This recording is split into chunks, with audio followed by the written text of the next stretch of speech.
नमस्कार आदाब दोस्तों। तो चलिए आज फिर हम आप लोगों के लिए लाए देश और दुनिया की तमाम ताज़ा बड़ी खबरें, ब्रेकिंग न्यूज हेडलाइंस, एक एक करके तमाम बड़ी खबरें आपके सामने रखेंगे। सबसे पहली और बड़ी खबर में आपको बताएंगे लोकसभा चुनाव 2024 से पहले ईवीएम के खिलाफ बड़ी खबर सामने आ रही है।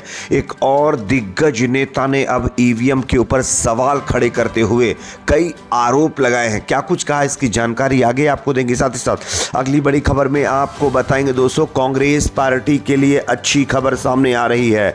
मध्य प्रदेश के अंदर जिस तरीके से कमलनाथ और उनके बेटे नुकुल को लेकर ये बताया जा रहा था कि वो बीजेपी में शामिल हो सकते हैं, लेकिन अब कमलनाथ ने एक बहुत बड़ा बयान दिया है जिससे कांग्रेस पार्टी के लिए ये अच्छी खबर है। आगे इसकी भी जानकारी आपको देंगे। साथ ही साथ अगली बड़ी खबर में आपको बताएंगे दोस्तों, किसानों का मोदी सरकार के खिलाफ बहुत बड़ा ऐलान।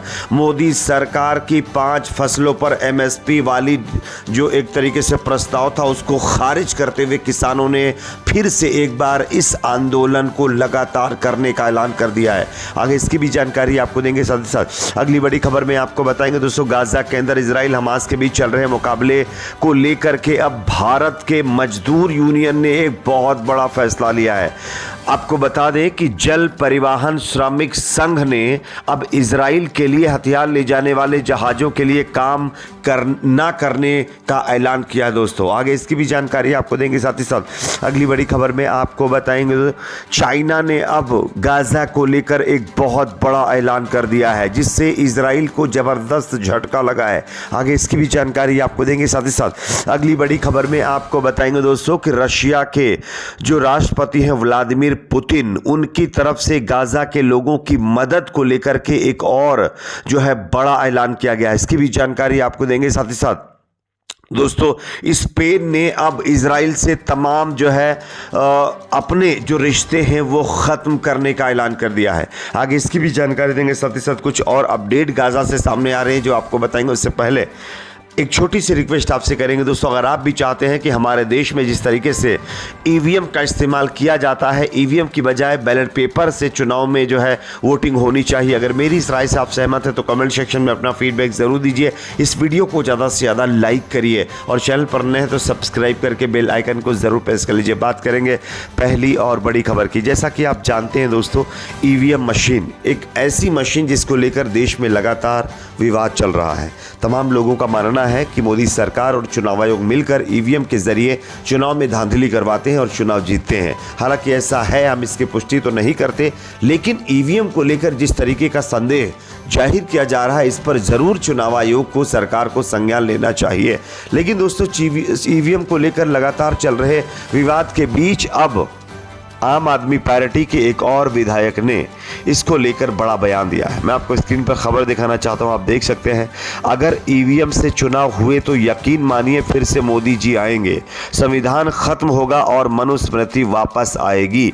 ये कहना है राजेंद्र पाल गौतम, जो कि एक जो है आम आदमी पार्टी के एमएलए हैं। इन्होंने साफ तौर पर कहा है कि देश के अंदर होने वाले चुनाव बैलेट पेपर से होने चाहिए, क्योंकि ईवीएम मशीन जिस कंपनी के द्वारा बनाया जाता है उस कंपनी के जो इंजीनियर्स हैं उनमें से कई इंजीनियर बीजेपी के नेताओं के द्वारा अपॉइंट किए गए हैं। इस वजह से ईवीएम के अंदर कुछ भी किया जा सकता है, इस पर कोई भरोसा नहीं है। और इन तमाम चीज़ों को मद्देनजर रखते हुए चुनाव बैलेट पेपर से होना चाहिए। आप लोगों को क्या लगता है दोस्तों, आपका अपना ओपिनियन क्या है, कमेंट सेक्शन में ज़रूर बताइए। जो हमारे देश के चुनाव है वो ईवीएम से होने चाहिए या बैलेट पेपर से, कमेंट सेक्शन में इस पर अपना फीडबैक ज़रूर दीजिए। अगली खबर की बात करेंगे जो कि सामने आ रही है दोस्तों, मध्य प्रदेश से, जहां पर कांग्रेस पार्टी के लिए अच्छी खबर है। अभी तक तमाम मीडिया के द्वारा ये खबर चलाई जा रही थी कि कमलनाथ उनके बेटे नुकुल बीजेपी में जा सकते हैं, लेकिन जैसे जैसे टाइम गुजरता जा रहा है वैसे वैसे बीजेपी और मीडिया की जो उम्मीदें हैं उस पर पानी फिरता हुआ दिखाई दे रहा। मैं आपको खबर दिखा रहा हूं, आप देख सकते हैं।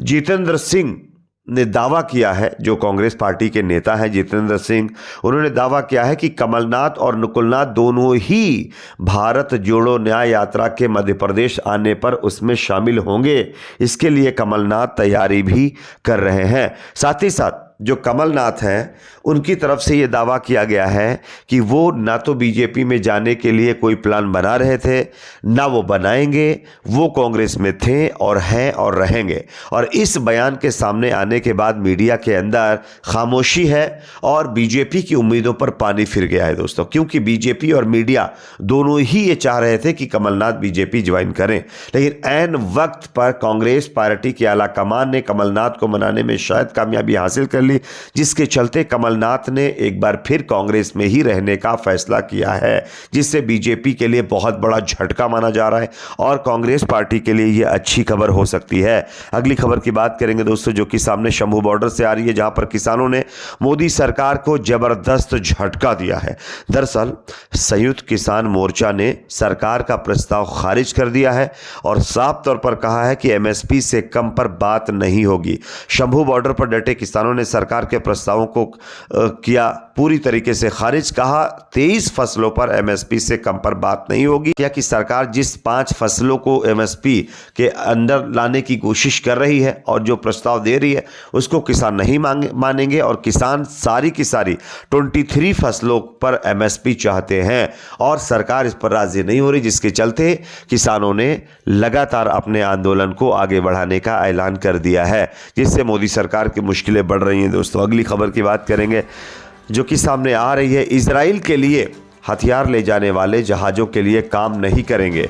ये भारत के जो मजदूर श्रमिक संघ हैं जल परिवहन के, उनकी तरफ से बड़ा ऐलान किया गया है। आपको खबर दिखा रहा हूं, देख सकते हैं।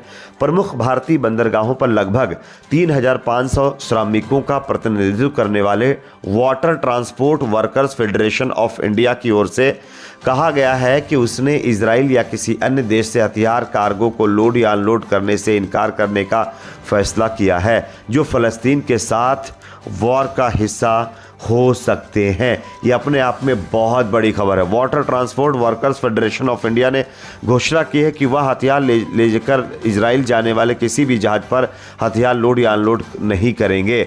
यह फेडरेशन 11 प्रमुख भारतीय बंदरगाहों पर लगभग 3500 श्रमिकों का प्रतिनिधित्व करता है।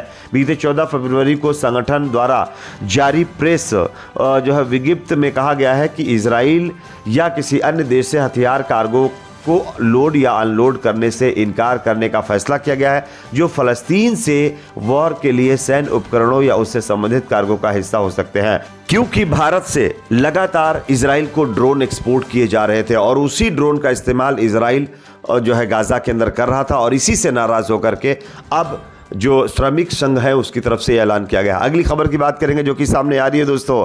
अब चाइना ने भी फ़लस्तीन के हक की आवाज़ उठाते हुए बड़ा ऐलान किया है। चाइना की तरफ से साफ कहा गया है कि जब तक फ़लस्तीन को अलग स्टेट नहीं बनाया जाएगा तब तक गाज़ा और फ़लस्तीन और साथ ही साथ इजराइल का जो ये विवाद चल रहा है ये ख़त्म नहीं होगा। अगली खबर की बात करेंगे जो कि सामने आ रही है दोस्तों। रशिया का बहुत बड़ा ऐलान। रशिया के प्रेसिडेंट पुतिन का साफ तौर पर कहा है कि हम गाज़ा के लोगों की मदद करेंगे और करते चले आए हैं। गाज़ा के लोग बहुत तकलीफ में हैं और उनकी मदद करना हमारा कर्तव्य है। यानी कि सीधे तौर पर गाज़ा के लोगों की मदद के लिए हाथ आगे बढ़ाते हुए व्लादिमीर पुतिन ने यह बयान दिया है। साथ ही साथ दोस्तों स्पेन ने भी अब इजराइल से तमाम जो अपने एक्सपोर्ट्स लाइसेंस हैं उनको सस्पेंड करने का ऐलान कर दिया है, जिससे इजराइल को यहां पर भी बड़ा झटका लगा है। इस पर आपकी क्या राय कमेंट सेक्शन में जरूर बताइए। वीडियो को लाइक शेयर, चैनल को सब्सक्राइब जरूर करें।